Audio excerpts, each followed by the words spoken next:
લખતો રે જે ખરું ખોટું નથી ખોળતો રે એ તો જમડાના હાથે હણાય રે એ તો જમડાના હાથે હણાય રે એનું ભાવિ ઉજ્જવળ નથી અંત મારે એનું ભાવિ ઉજ્જવળ નથી અંત મારે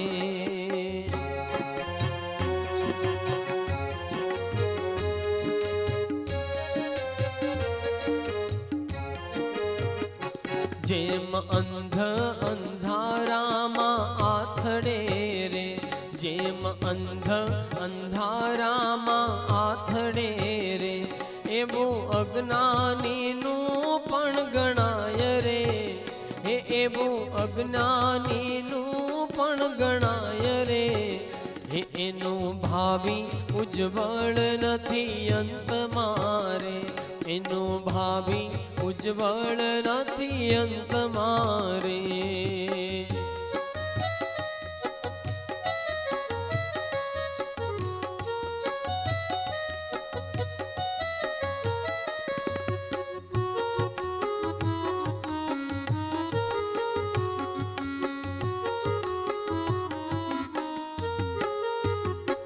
એ તો જગત કરતાને નથી જાણતો રે એ તો જગત કરતાને નથી જાણતો રે એની વૃત્તિમાં વહેવારમાં વણાય રે એની વૃત્તિ વહેવારમાં વણાય રે એનું ભાવિ ઉજ્જવળ નથી અંત મારે એનું ભાવિ ઉજ્જવળ નથી અંત મારે કથા સત્સંગ સ્મરણ ના રૂચતા રે કથા સત્સંગ સ્મરણ ના રૂચતા રે મનમાં માયા મંત્ર ભણાય રે હે મનમાં માયા મંત્ર ભણાય રે એનું ભાવિ ઉજ્જવળ નથી અંત મારે એનું ભાવિ ઉજ્જવળ નથી અંત મારે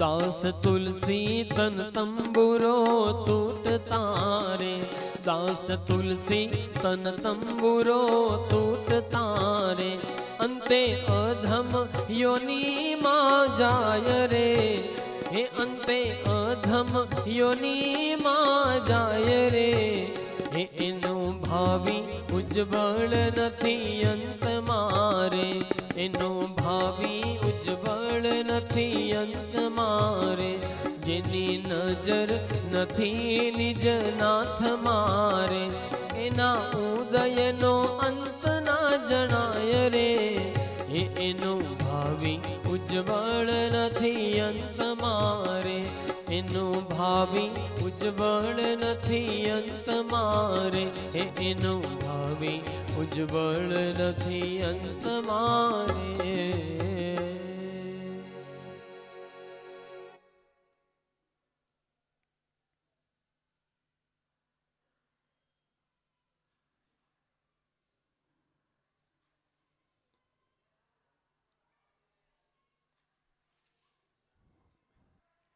મીરાબાઈ સુરદાસ કે પછી નરસિંહ મહેતા ઇતિહાસના પાને લખાઈ ગયા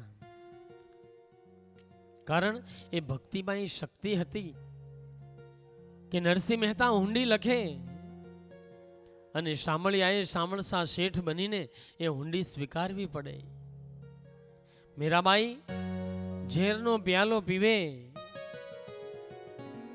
કૃષ્ણએ દોડીને એને અમૃત બનાવવા આવવું પડે એ ભક્તિમાં એ તાકાત હતી અને ભગવાન હંમેશા ભક્તને વશ થઈ જાય છે સાચી ભક્તિના ભાવ હોય આજે પણ પરમાત્મા ભક્તને વશ થઈને રહે છે કહેવાય છે કે નરસિંહ મહેતા 7 વર્ષની ઉંમરના થયા ત્યાં સુધી એક અક્ષર બોલ્યા નહોતા. જન્મ બાદ 7 વર્ષ સુધી પોતાનું બાળક એક અક્ષર પણ ન બોલે, સ્વાભાવિક છે માવતરને ટેન્શન થાય. નરસિંહની માતાને ઉચાટ રહેતો કે મારો દીકરો શું બોલશે જ નહીં આખી જિંદગી. યોગાનું યોગ, એક વખત ગામમાં એક મહાત્મા આવેલા. નરસિંહની માતા નરસિંહને લઈને એ મહાત્મા પાસે ગયા. પ્રભુ, કંઈક એવી કૃપા કરો મારું બાળક બોલતું થાય. આજે 7 વર્ષની ઉંમરનો થયો મારો નરસિંહ એક અક્ષર પણ બોલ્યો નથી. અને ત્યારે એ મહાત્માએ નરસિંહ મહેતા સામે દ્રષ્ટિ કરી. દ્રષ્ટિ માત્રથી પામી ગયા, આ કોઈ સામાન્ય જીવ નથી, આ યોગ ભ્રષ્ટ જીવાત્મા છે, એ મહાન આત્મા છે. અને ત્યારે મહાત્માએ એટલું જ સૂચન કર્યું, બેટા નરસિંહ, બોલ રાધે શ્યામ. બેટા બોલ રાધે શ્યામ. જગતમાં વાણીની શરૂઆત કરવા જેવું જો કોઈ નામ હોય તો એ રાધે શ્યામ છે. બેટા નરસિંહ, બોલ રાધે શ્યામ. અને ત્યારે જન્મ પછી સૌ પ્રથમ શબ્દ નરસિંહ મહેતા એ રાધે શ્યામ બોલ્યા છે. અને જીવનભર બંને હાથમાં કરતાલ હોય અને નરસિંહ મહેતાએ રાધે શ્યામનું રટણ કર્યું છે. કવિઓએ એટલે લખ્યું કે પરમાત્માનું નામ કેવું છે, પાપીને પાવન કરે એવું છે, અધમને ઉધારનારું છે. જગ મેં સુંદર હૈ દો નામ, ચાહે કૃષ્ણ કહો યા રામ. બોલો રામ રામ રામ, બોલો શ્યામ શ્યામ શ્યામ. અગાઉ જેમ નોંધ લીધી તેમ ધર્મેણ વિહીના નર પશુ ભી સમાના. પરમાત્મા ભક્તિ વગર મનુષ્ય જીવન એ પશુ જેવું જીવન છે, એમ શાસ્ત્રો અને સંતો નોંધ લે છે. અને એટલે તો કવિના શબ્દોને દોહરાવવા રહ્યા, જગ મેં સુંદર હૈ દો નામ, ચાહે કૃષ્ણ કહો યા રામ. બોલો રામ રામ રામ, બોલો શ્યામ શ્યામ શ્યામ.